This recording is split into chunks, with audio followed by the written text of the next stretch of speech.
Signs of the Southland, Sunday, November 28th, 2021. Mr. Grant, we're in your apartment. We just recorded a NCAA volleyball selection show podcast, live reaction to the events, the wonders of ESPN and their selection show special. What are your high-level thoughts on that experience? We're back. We're a national seed, top 8, right around where we were expecting. A little bit lower than the RPI, plenty higher than the coaches. Take that, coaches. You've been underrating us all year. Haha. But no, it is great to see. Got a nice long interview with Coach on there as well. They deserve every bit of this. On the broadcast, to be clear. Yes. We did not personally get interviews with Coach. If you have not listened to that episode yet, that will probably frame a decent amount of what we have to say about volleyball. So if you want the short version, go listen to that because it's worth listening to. Really, that's the long version. We did react for 40 minutes to the entire selection show. Don't tell them that. Now they're not going to go listen to it. Anyways, go listen to it. This is a special time of year, a special team. This kind of stuff doesn't come around a lot. I have learned very quickly in my time at Tech, whether that is the awesome and special to watch 2019 number 3 baseball team, or this team in general, that you kind of got to hold on while they last, and you can't expect top 10 every year. But in terms of building a program, this is, I think, probably the best regular season we've seen in quite some time, at least with national relevance and resonance too. It is worth noting one thing we didn't add in our little recap of the whole selection show. The whole selection show, really. Is that South Carolina, a team that we could potentially face in the second round. We did see an exhibition, so I do want to get that in before we dive into the actual, podcast content. South Carolina's not unfamiliar. That went 5 sets, but there was a lot of rotation, and quite frankly, it felt like it was going to be a sweep, but Tech, wanted to get the experience in. So. Absolutely. Actually, how about we start with recapping volleyballs last week before we do a light tournament talk here. Volleyball last week, they swept Clemson and they swept FSU. Clemson at home and then FSU away.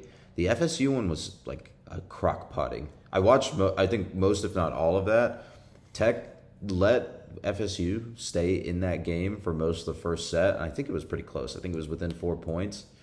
But then they just put pedal to the metal and laid the wood. And it was kind of nasty the next 2 sets, what they did to FSU. Well, FSU did rattle off like 3 or 4 set points to make it a lot closer than it could have, would have been, should have been in the first set. Mm-hmm. But I think the most telling stat that I probably never would have noticed if it didn't just like jump straight out at me is that on the whole across 3 sets, there was only 8 ties and 5 lead changes in the entire 3 sets, including 0 in third, aka Tech led wire to wire in the third, and they led by a lot. Wire to wire. Yeah, that's a very notable, substantial stat, right? And FSU is a tournament team, top 15 in RPI. They're a good team. We've said that kind of a lot. If you've listened to these episodes, you're like, yes, we know FSU, good team.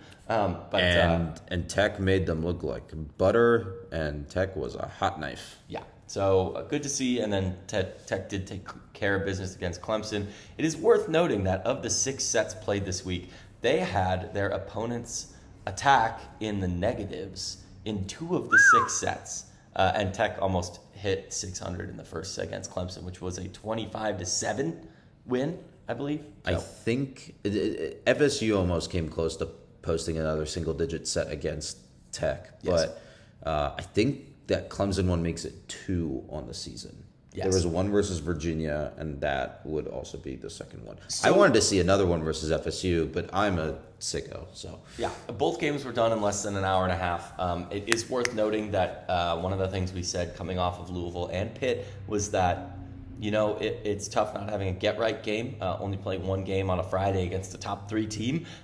Honestly, not that you should expect to lose games to top 3 teams, because obviously we did win 1, and you want to win as many as you can. But, they had to come back, and they had 2 games to get in the right headspace before hosting the Citadel on Thursday. Right. So Tech's draw in the NCAA tournament, now that they're back in the second consecutive year, after being in the wilderness from the tournament for a while there, they will face the Citadel in the first round, like Jake said. They will play the winner of Western Kentucky and South Carolina. We already talked a little bit about South Carolina. We also did a bit on each of those opponents, potential opponents, in the recap show. So go ahead and check that out as well. Those games, I believe, are on December 2nd and December 3rd. Yeah, more information with tickets should be available soon, hopefully.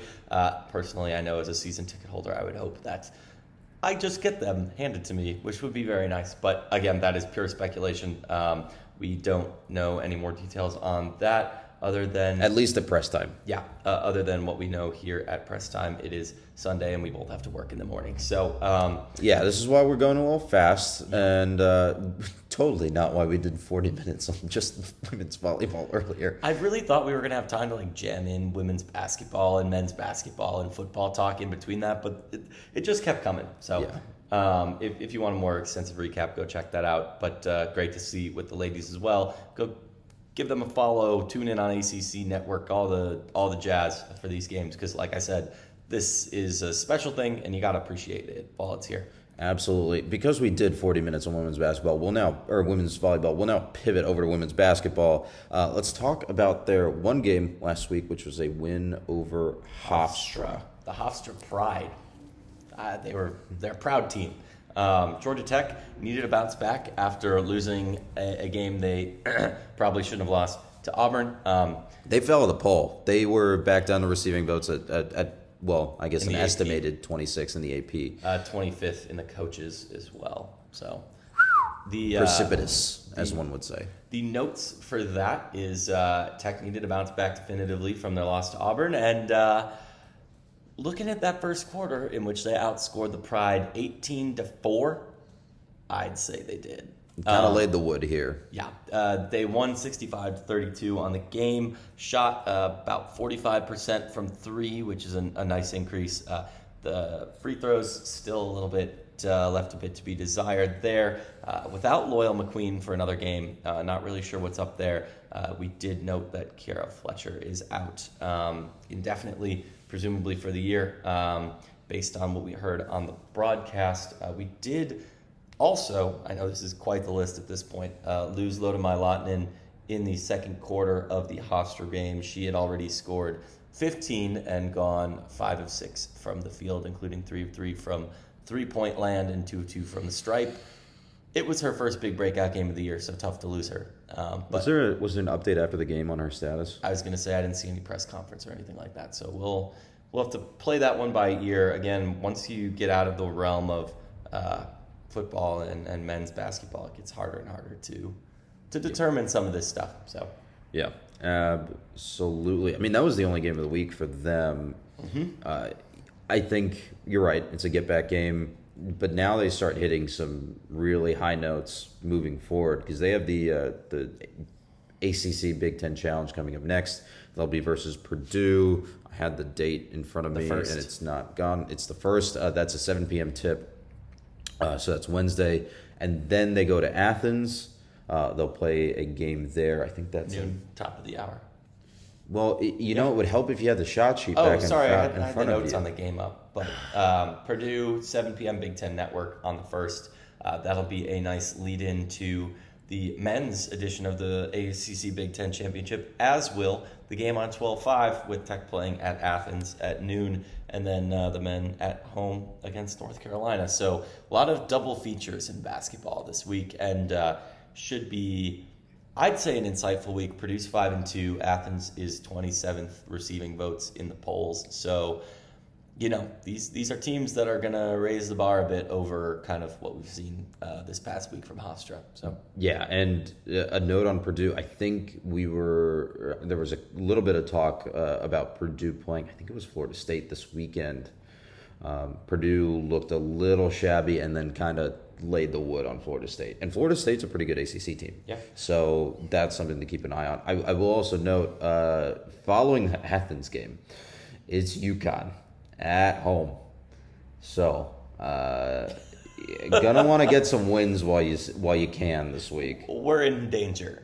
Not even that sounds bad. We're not in danger, but Tech's gonna make a lot of money. I hope they do. They're gonna make a lot of money off that game. I hope they sell 9,000 seats. That would be wonderful. I hope that we have to elbow people to get to our seats. For the UConn game. I would love that, especially after being surrounded by Belmont fans the one game that we went to. Yeah, that was a bit tough. They were very nice people. Very nice people from Nashville. Very loved their flannels. Yes. I gotta say, I don't know if their player actually appeared in their game. I just felt bad being loud and obnoxious for Tech around so many opposing fans, but he's an embarrassment. I can't bring him anywhere. Let's pivot to the other team that plays at McCamish Pavilion. That is the men's basketball team. They played a 2-game set last week, both versus Southern teams. They beat Charleston Southern by 17. And then we get to the game that I was in person at. Statesboro Southern? Versus Georgia Southern, which Tech barely escaped. Do you want to do some scene setting for this one? I think that we can also kind of start these vibes early for Charleston. Flu has been going around this particular team. A lot of campuses too. Not just here. Michigan State had a flu outbreak this year. In Florida too, but it's Florida, so yeah, and stuff's in the water there. Purdue, I think, had a flu outbreak on their football team. The point being, there's a number of college campuses that have had really nasty flu outbreaks. So consider this a PSA to go get your flu shot. Yeah. But yeah, Charleston Southern, that game was a 15-point win, 85-70. It was Tech's second game in a row scoring more than 80 points, which never a bad thing to see, all that offensive output. But it was needed. There were points where Charleston Southern made it close, made it a 2-possession game late. Again, great performances by the seniors. It's great to see young players stepping up. I think past Pastner teams may lose games like that. I think maybe not last year's edition or the year before that, but definitely his second or third year. So I think it shows that there is more depth, more growth. You can turn to more people to go get a basket. And at the end, Tech did turn it on and made it a comfortable 15-point win. So you never want to look a gift horse in the mouth in terms of nitpicking wins too badly. But hold on. Let's get to the other one. That's the large but that was about to come crashing through the door. But it's a 15-point win against a relatively senior Charleston Southern team, and a win's a win. But the flu game that happened on Friday, you were there, so it was rough. I think when we saw the lineups and the availability sheets come out, it was kind of just, I think all of us were just like, this is a disaster. This is a disaster. I think there were 9 total Tech players available, dressed and ready to go for this game. I think one of them was a walk-on too. So. At least one of them was a walk-on, and a bunch of walk-ons were out too. A passer after the game had said they basically didn't practice all week. Yep. After the Charleston Southern game, I think there were some people out during the Charleston Southern game as well with flu symptoms. Yep. So rough in terms of roster availability, rough in terms of just player availability. Southern raced out to a 15-point lead in the first half. Yes. This was not close at halftime. Yeah. Southern was shooting 53% from the field at half. They were making 40% of their three-pointers. It was a mauling in a lot of ways. The closest that Tech was able to get in that first half was 7 points, and neither team could make a free throw. Both teams were well under 50% from the stripe, and it was just very, very frustrating to watch from the upper deck. Yeah, I don't doubt that at all. I did watch a lot of this game from the airport and did wind up having to board in the middle of the game and do the classic refresh the page. It got worse for you at the end of the game. Yeah, I was not doing great. But It was a 12-point deficit at the half. Tech came out of the gates on fire. I They believe it was like a 17-5 run or something like that. It was something stupid. It was like 16-2. I don't remember the exact margin, but basically Rodney Howard put the team on his back right out of the half and closed the gap. I think it took right around 5 minutes for Tech to tie and then take the lead coming out of halftime, which is really, that's not something that I've seen past Pastner teams do, honestly, in this kind of spot. Rodney Howard has to be clearly far and away the candidate for most improved player. Yeah, absolutely. He came out like a man alive on those first couple possessions in that second half. But I will, if I had to pick nits, even through that second half performance, Tech still had trouble making free throws, and they were in the double bonus for a good chunk of that second half too. So they had a lot of opportunities to just get free points and put the game away once they got the lead, and then they just refused to put the game away. Every single time that Tech made a clutch three, and there were a lot of them, and we'll talk about Michael DeVoe's performance. They didn't score a field goal in the last 5 minutes of the game. That's the worst part, and I don't know if that came up on the broadcast because we're not using our usual audio setup. But Tech did not make a shot from the field for the last 5 minutes of the game. They had a rough time matching Southern point for point in the first half. It was better in the second half because Tech locked it down on defense. Yeah, they forced Southern to use a lot of the shot clock. They made sure Southern was shooting more for the perimeter, and their perimeter shooting rates came back down to earth. So it was a best of both worlds scenario there. Do you remember kind of what we talked about with the Auburn women's game on our last episode? Not in detail. So how I kind of presented that was Tech coming out of the gate slow, missing its point guard, missing Loyal McQueen, Auburn being an unstoppable force from the field. It's basically Tech's disaster, worst case possible scenario. Yeah.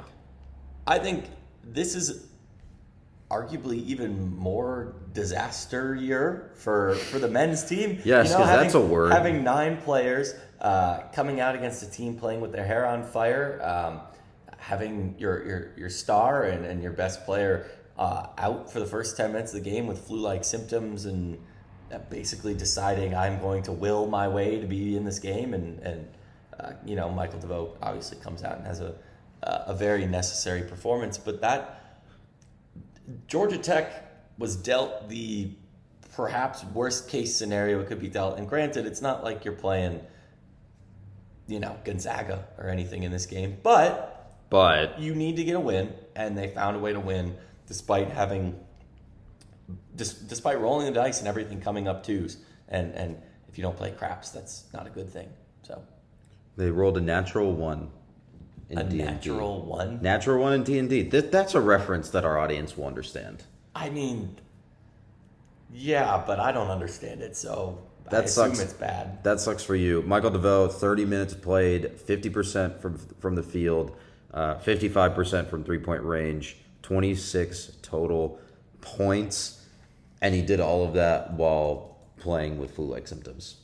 Yep. And not practicing the entire week, and basically, according to Pastner, just like lying on the locker room floor for 30 minutes before the game started. Yeah. It sounded not good. Oh, it was bad. Yeah. It was just a really incredible, really good team fight for a lot of that second half. And I have to give Pastner a lot of credit for getting his team ready and getting his team motivated to compete in that situation. Yeah. Because it's not easy to do. I think we've seen other times and other teams just kind of fold in those situations when you're down by double digits at half to a team that you should be beating handily. But at the end of the day, like you said before, with the Charleston Southern game, a win's a win. So they'll head into their next week. They'll play the ACC Big Ten Challenge game versus Wisconsin. That's a 9:15 tip on ESPN2. Raising the ACC championship banner. If you're in Atlanta and you're on the fence, and you want to see them raise that banner, and that'll put you over it. I know it's a late game, but it's a very late game. I don't understand why some of these tips are so late. It really does. Look what channel it's on. It's on ESPN too. Also, Wisconsin's from the Central Time Zone, so they're like, yes. Just let them do it then. Noted large basketball fandom, Wisconsin. They are a large basketball fandom. What are you talking about? Okay, well, that joke backfired. They're playing a 20,000-seat arena in Madison, Wisconsin. Look, They're the only team in town in the state. Sorry, I'm not going to... didn't think this joke through all the way. They send 7,000 people a game to their volleyball games. This is a sports mad team. We're not going to razz them on that. They seat more people at their volleyball games than we do for a lot of our basketball games. Can I get to the other game? Yeah, okay, go ahead. Sorry.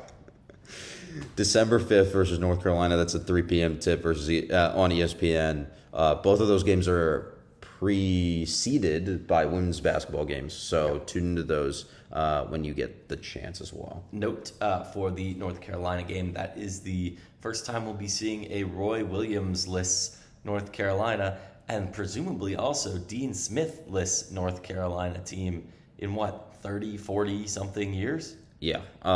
Dean was there since like the 70s. Let's go look that up. I'm now very curious to see the last time we played I don't know if Tech played a Dean or Roy-less team before getting in the conference. Before getting in the conference. I don't think they've ever played one at all. So he was North Carolina's coach from 61 to 97. Yeah, and I think Roy started in 97. Let's go look that up. Let's see. Roy Williams. This is great. This is fantastic podcasting. Fantastic. No, there's somebody between them because he was an assistant and then he went to Kansas. So there's 6 years. Who's the man in the middle? I don't even remember. There's 6 years of not Roy and not Dean. Let's go check on this, and then we can go to the previous year. And when it loads, we'll know. Coached by Matt Doherty. Wait, I know that name. He coached at Notre Dame before Bray, then North Carolina, then FAU, then SMU. How have you heard of him? I feel like I've known... Oh, it might be a soccer player by the same name. Yeah, he won a conference regular season title with North Carolina and went to the NIT quarterfinals. Okay, they must have been dying. Well, I can see why he got fired after 01-02 when they went 8-20. He didn't do that bad at Notre Dame, 22-15, but I assume they had higher hopes after, That is that's an ugly set of records.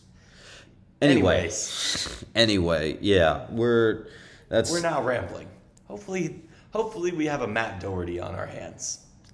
Maybe. I haven't watched any of UNC basketball so far this season. I think they lost to Purdue and someone else.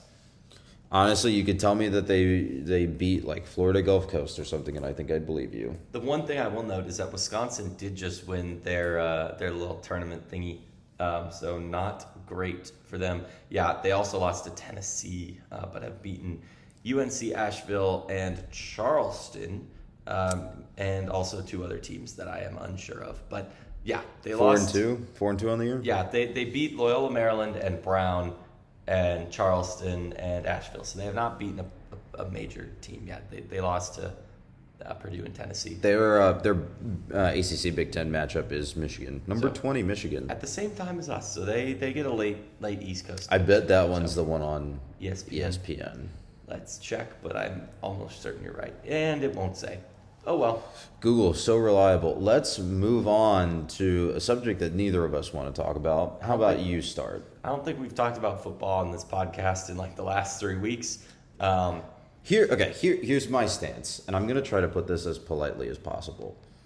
Football has nothing new to say because it's always... Until today, and we'll get there. But the way that this football program has lost games in the last 4 weeks, actually since basically the bye week, the last 6 weeks, has been the exact same method every single time. And at a certain point, I think even as media content creators, we get tired of repeating ourselves. I'd say there's been 2 different types. There's been the last 3 games, and then there's been the fake close games before that. But I do get your point. Well, like the mistakes that lead to them are the exact same. And I think to sort of segue into the news items of today, some of those problems have been dealt with administratively. We'll see if that actually works. That is, if you're listening to this a year in the future, feel free. Let us know if we were right or wrong. Email me. But as somebody who's seen every minute of the last 3 games live and in person, and has seen us be outscored 113-9 in the last 11 quarters or whatever that stat is. It has not been a fun few weeks, but and we can take left turns on this. This is probably an off-season thing. The hire made sense at the time. Now it's time to retool and see if we can still make it make sense. Yeah. And in that, we're seeing changes. Those changes being Popovich, Burton, and offensive coordinator Dave Patnode not being retained for next year. Yeah, so those contracts were all up. Patnode, I think, was on a 2-year that got extended last year. I think Popovich and Burton were on 1 year since they were both position coaches. I think Popovich also had the co-DC tag on him, so he was co-DC and special teams coordinator, and I think one more defensive position. I think he split DB's time with Burton. There's been a lot of weird title business going on this staff for the last 3 years. Yeah, and then obviously Patnode was both offensive coordinator and quarterbacks coach. So those 3 positions, obviously we've talked about the football team's struggles in the secondary this season. I don't think we've talked as much about offensive struggles. However, I will note that, like you said, the last 3 games have been a wash in terms of offensive performances. We haven't gotten shut out 2 games in a row since 1957, and they scored 100 points. Yeah, so led up 100 points. So it's been a tough 2 weeks. If you guys think it's been a tough 2 weeks, it's been a historically tough 2 weeks. Yeah. So my take on this at first was I think maybe there needed to be a couple more changes made. However, it kind of comes to that difficult decision that I was sort of alluding to, or a difficult point that I was sort of alluding to, because you not only have a defense that's let up 100 points in 2 weeks, but you also have an offense that has failed to score in 2 consecutive weeks. So it's hard to figure out where to draw that line and who's on the chopping block effectively. And it's hard to talk about this, right, at a certain level, because obviously these are other people. It's a business, but these are other people with jobs, with families, et cetera, but it is a business at the end of the day. Yep. So it is a business, and it is a highly, you choose to go into highly scrutinized industry. Highly paid as highly well. paid and highly scrutinized, and all the weird and tough parts that come with it. And so, this is the not even the underbelly. Like, this is the fact of the matter of an underperforming team needing to make necessary changes. And I think the political and correct way to view this is, hopefully this works. Like, you don't want to see you don't wish firing or ill success on anyone. And if you're a Georgia Tech fan that's been like, yes, from day one, I don't know what the point is. If you don't want to see this guy and this staff and this team succeed, like that, hopefully these are great changes that produce great results. And until we know who those people are going to be, it's almost irresponsible to speculate on it. Like, I haven't seen any lists or suggestions or things like that either. So it's more of a matter of, we'll see what happens as it comes out. It'll give us.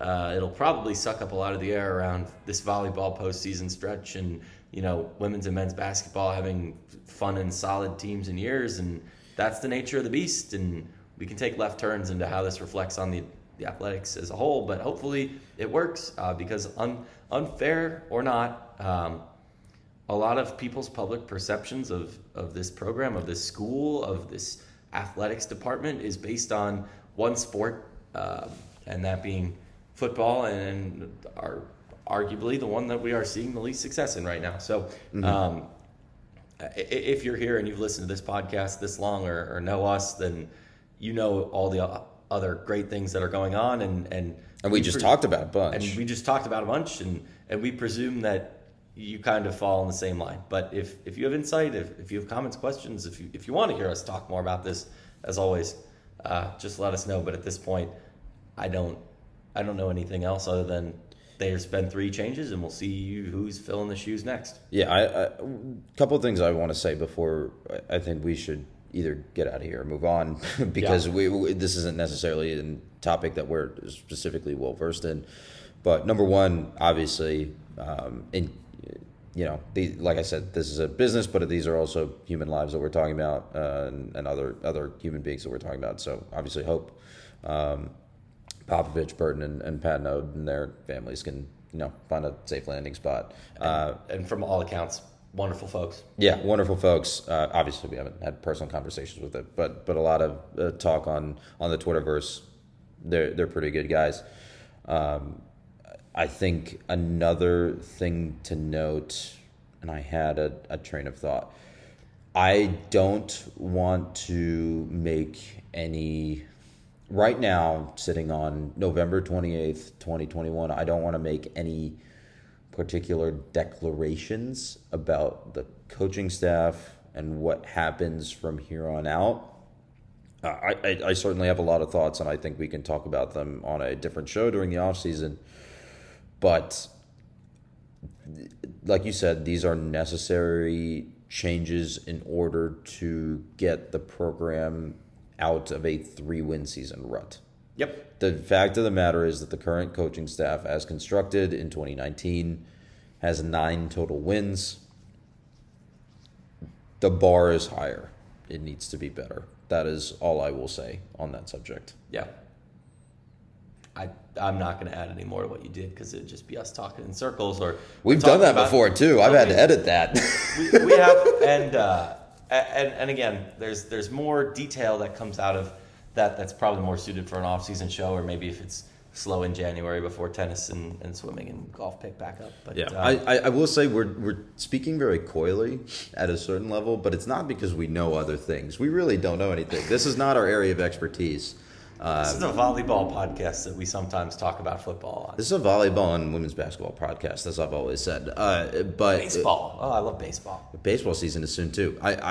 It's not like we know anything special. I think it's just this is not our area of expertise, and it's better to wait, listen, watch what happens rather than just start firing off takes, which obviously unusual for us take merchants, but we try sometimes. Yeah. In the meantime, I think we can tie a bow on that. That's Georgia Tech the Georgia Tech 2021 football team has played its last game. Okay, Dan Mullen. I was hoping you picked that up. Fantastic. Please, it was a season. It was a season where football was played at a specific location on this campus. Yes. In terms of other things, other concepts. I mean, it's a long off season without a bowl game, and a longer off season if you include impending doom in January. So yeah, well, we don't need to speculate on that either. I was more going with a left turn of, I think we've covered volleyball plenty.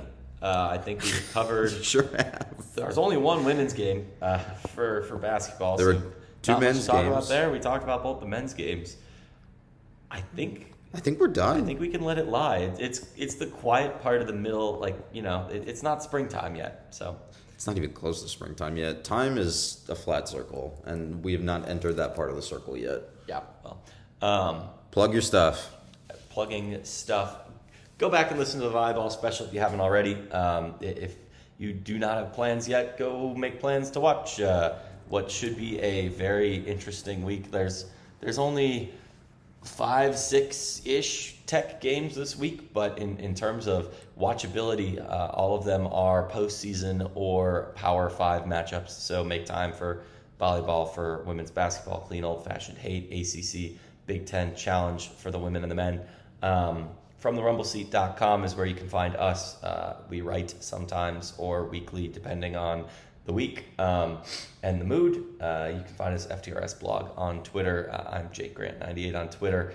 Yeah, game on paper, something. I don't know. It's conference championship season. Might want to go plug that, but that's all I got.